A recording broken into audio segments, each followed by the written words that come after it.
Hello students, आज हम आपके लिए आर्टिकल पार्ट 2 लाए हैं। पार्ट 1 आपने देखा ही होगा, जिसमें हमने काफ़ी इंपॉर्टेंट आर्टिकल्स याद किए थे।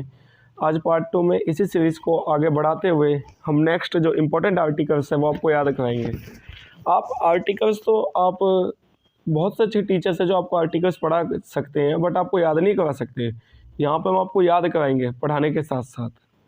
आपको डेमो देख ही चुके हैं आप, इसलिए वीडियो को ज़्यादा से ज़्यादा शेयर करें ताकि जिनको इनकी नीड है ये वीडियो वहाँ तक पहुँच सके और सबके दिमाग और मन का भ्रम दूर हो सके। एक आर्टिकल्स को याद नहीं किया जा सकता। ओके,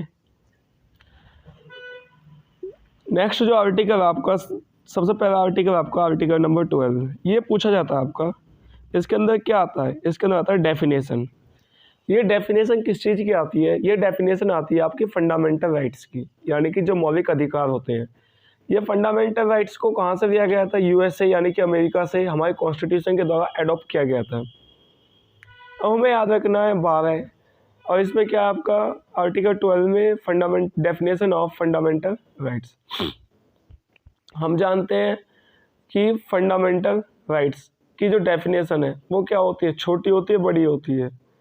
सबको पता है कोई भी डेफिनेशन किसी भी चीज़ की थोड़ी लेंथी होती है, ना कि शॉर्ट। उसे एक लाइन में एक्सप्लेन नहीं किया जा सकता, उसे 2-3 लाइन की नीड होती है, यानी कि थोड़ी बड़ी होती है।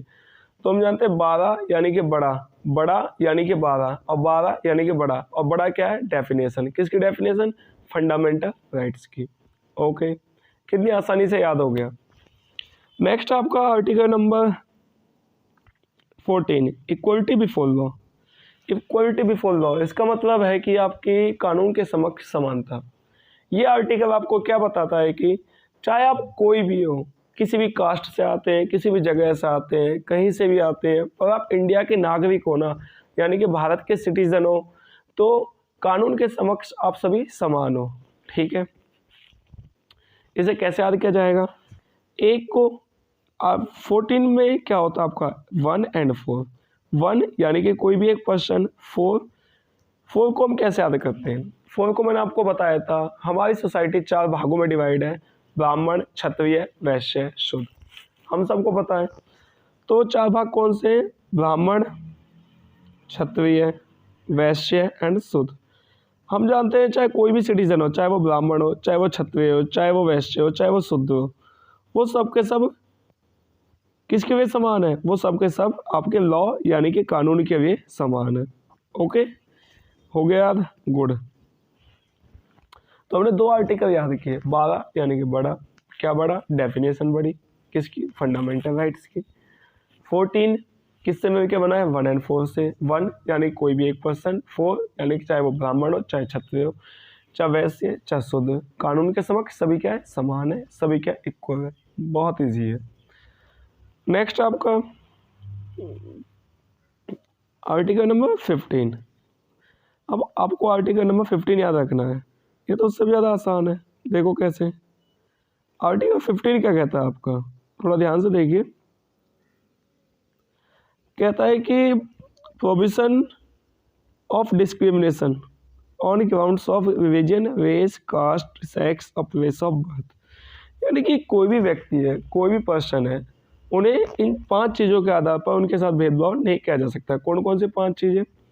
रिलीजन यानी कि उसका धर्म, रेस, कास्ट उसकी जाति, सेक्स उसका जेंडर, प्लेस ऑफ बर्थ जहाँ पे वो पैदा हुआ है। यानी कि इनके बेस पे हम किसी के साथ डिस्क्रिमिनेशन नहीं कर सकते। यानी क्या नहीं कर सकते? भेदभाव। मैंने इसकी ट्रिक आपको अभी बताई दी। 15 कैसे बना है? 1 और 5। एक व्यक्ति यानी कोई एक पर्सन, चाहे वो कोई भी, ठीक है, उनके साथ 5 चीज़ों के आधार पर भेदभाव नहीं किया जा सकता। यानी किसी एक व्यक्ति के साथ इन 5 चीज़ों के आधार पर भेदभाव नहीं किया जा सकता। 1 और 5। 1 यानी कि पर्सन एक, 5 यानी कि 5 things, and the things are that's. Okay, तो अब क्या समझे इस चीज़ से? 12 याद हो गया, 14 याद हो गया, 15 याद हो गया, 16 भी याद हो जाएगा। बहुत ईजी है। 16 क्या कहता है? Equality of opportunity in matters of public employment. Public employment का मतलब होता है गवर्नमेंट जॉब या कोई भी जॉब्स, उन सब में क्या हो, सबको इक्वल अपॉर्चुनिटी दी जानी चाहिए। ठीक है, तो मैं तो हर किसी को यही सलाह या एडवाइस देता हूँ कि आप जो भी जॉब करते हो ना, मन से करो, मन से, यानी कि मेरी सलाह यही है कि उसके अंदर सभी को इक्वल अपॉर्चुनिटी दी जानी चाहिए। यानी कि हमारे कॉन्स्टिट्यूशन को बनाते समय, ठीक है, कॉन्स्टिट्यूशन के जो निर्माता थे उन्होंने उनको किसी ने ये सलाह दी कि जो पब्लिक एम्प्लॉयमेंट है सबको इक्वल अपॉर्चुनिटी देना, किसी के साथ भेदभाव नहीं करना। ठीक है, यानी कि उनको, जिन्होंने कॉन्स्टिट्यूशन बनाया, उनको क्या दी गई, सलाह यानी कि 16 सलाह। ठीक है, 16 से ही बनता है सलाह। और क्या सलाह दी कि पब्लिक एम्प्लॉयमेंट में सबको इक्वल अपॉर्चुनिटी की। ओके, हमें बस इन्हें कनेक्ट करना है, कैसे भी, जोड़ तोड़ सामदंड भेदभाव जो भी है, बस इसे जोड़ना है। जोड़ना मीन्स जोड़ना है, तो जोड़िए ना, खत्म। नेक्स्ट आपका article number 17, abolition of untouchability, यानी कि अस्पृश्यता का अंत। अनटचेबिलिटी क्या होती है, अस्पृश्यता, यानी कि छुआछूत भी जिसे हम कहते हैं। कि पहले क्या होता था, कोई भी निचले वर्ग या निचले समाज का आदमी है, उसे देख लिया, वो हमारे सामने से चला गया, या उसने हमारे कुएं से पानी पी लिया, या फिर कुछ भी ऐसा, तो उसे हम क्या समझते थे कि वो सारी चीज़ें अशुद्ध हो गई।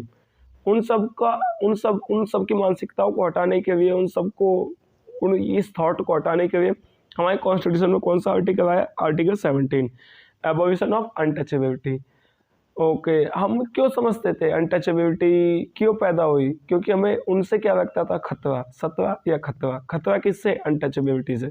17 से क्या बनता है, खतरा, और खतरा अनटचेबिलिटी। एबोलिशन ऑफ टाइटल्स,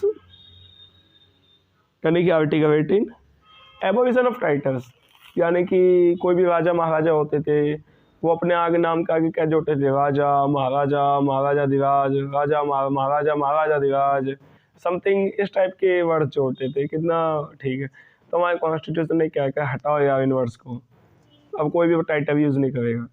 यानी कि एबोलिशन ऑफ टाइटल्स, यानी कि टाइटल्स का खात्मा।